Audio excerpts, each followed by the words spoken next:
For any family, losing a pregnancy to miscarriage or stillbirth is a devastating experience. It's not uncommon in this country, and often the cause of pregnancy loss remains a mystery. Still, hundreds of American women have been investigated and prosecuted over their failed pregnancies in the last 50 years, some even spending years in prison and in states where abortion is legal. Tonight, one of those women is speaking out publicly for the very first time, sharing her experience and why she says the overturning of Roe v. Wade may make prosecutions like the one she faced much more common. Here's our Devin Dwyer. Very traumatic, nightmarish experience. It was a nightmare Chelsea Becker says no pregnant woman should endure. I was homeless throughout my pregnancy, and I was using methamphetamine. I felt like, once the baby would come, that everything would snap into place. But when the stillbirth happened, it crushed me. A crushing loss after 38 weeks of pregnancy, compounded, she says, by what came next. When you heard the charge, murder of a fetus, what did you think? They said that I was under arrest for homicide.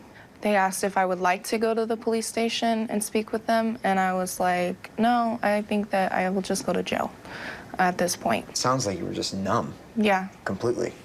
Absolutely. It was November 2019 in the city of Hanford, a rural working-class community in California's Central Valley. Becker, then 25 years old, had a troubled childhood here, struggling with drug addiction and unable to raise 3 children in a stable home. Did you ever seek help to stop using?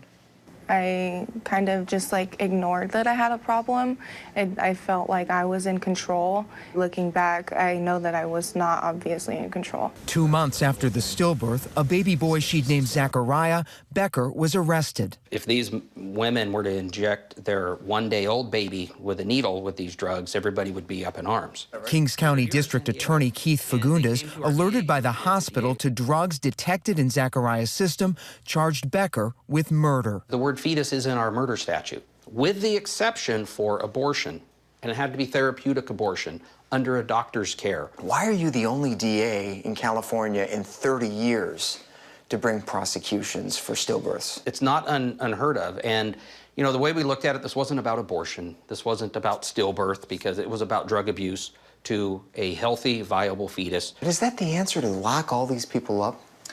That are addicts? I wish it wasn't the answer, but I know that it's effective. The Kings County medical examiner said drug use caused the death of Becker's baby. Her legal team argued 3 unrelated infections were to blame and that there's no scientific evidence meth ends pregnancies. Becker fought the charges from behind bars for more than a year before a judge dismissed the case for lack of evidence in May 2021. But the court did not question the DA's ability to prosecute Becker in the first place. At what point does a woman have the right to say, hey, this happened to me, and this may have been an act that I contributed to, but this does not mean that I intended for my child to die? Since Roe v. Wade in 1973, there have been more than 1,700 pregnancy-related arrests or prosecutions in the U.S. Adora Perez, also from Hanford and also addicted to meth during pregnancy, was prosecuted by DA Fagundes in 2018. She pleaded guilty to manslaughter of a fetus and spent 4 years in prison before her 11-year sentence was overturned. You told me that these prosecutions were not about, in your words, exacting a pound of flesh. That's true. From these women. You weren't out for retribution. What was the goal? The goal was to get them clean. We can't bring these dead babies back. We can't undo the harm they did to the other children that they've given birth to under drugs. We can try to stop their conduct from moving forward. Do you think it actually helped you get sober, to go through it? What helped me to stay sober was having people that believed that I could be sober, that I could have a better life, and, drugs are available in prison. In response to the Becker and Perez cases, California's Attorney General issued a legal alert to all 58 state prosecutors, telling them the legislature never intended that they impose criminal liability on a woman for allegedly causing the miscarriage or stillbirth of a fetus. State lawmakers are now trying to amend the murder law to make that clear. Addiction is a medical condition. Using drugs in pregnancy is rarely associated with the pregnancy loss, much less causally associated with that loss. Yet it's those falsehoods upon which some of these legal decisions rest. The decisions are a tapestry of American tragedy. Brittany Poolaw currently serving 4 years in an Oklahoma prison after a miscarriage and admission of meth use. Christine Taylor of Iowa charged with attempted feticide after she fell down the stairs of her home.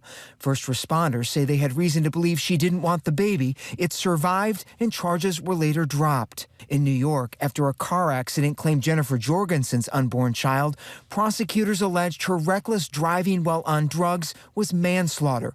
An appeals court later tossing out the case. There are prosecutors who've told me that they see by their criminal intervention in those pregnancies, from their point of view, they are saving the babies. And sadly, the canaries in the coal mine have basically been Black and brown women who've suffered. Marsha Jones was 5 months pregnant in 2018 when she was shot in the stomach during a fight in an Alabama parking lot.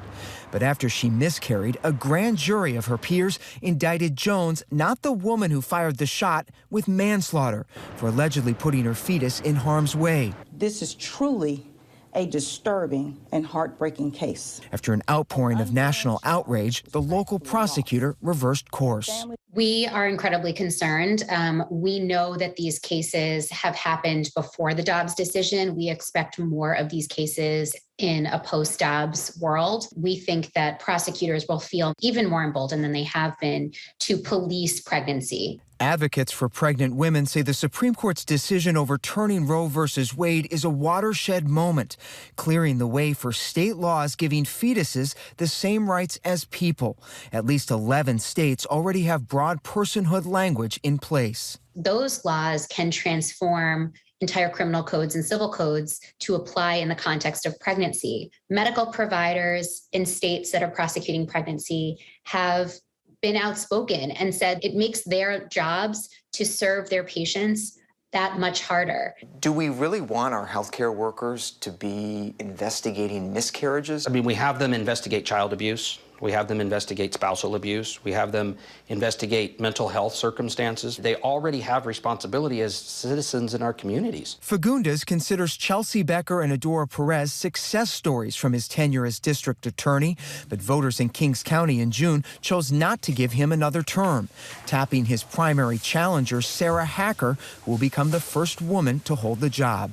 To have a DA abuse his power and overcharge a case illegally for the sake of forcing women into custody is disgusting. And do you think voters endorse that view? I would say that the voters in general disagreed with the way that the current administration is prosecuting cases. To some, a small victory in a campaign for compassionate treatment of pregnant women, as Chelsea Becker, now holding sobriety and a steady job, vows to use her second chance to help others. I think that it's crucial to, provide women with a sense of empowerment, and that begins with, getting clean and having resources available to them. Some people will hear your story and say there has to be some accountability for Zachariah.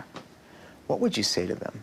At the end of the day, I'm the one that lives with the loss. I'm the one that has to deal with the fact that he's never going to have a birthday.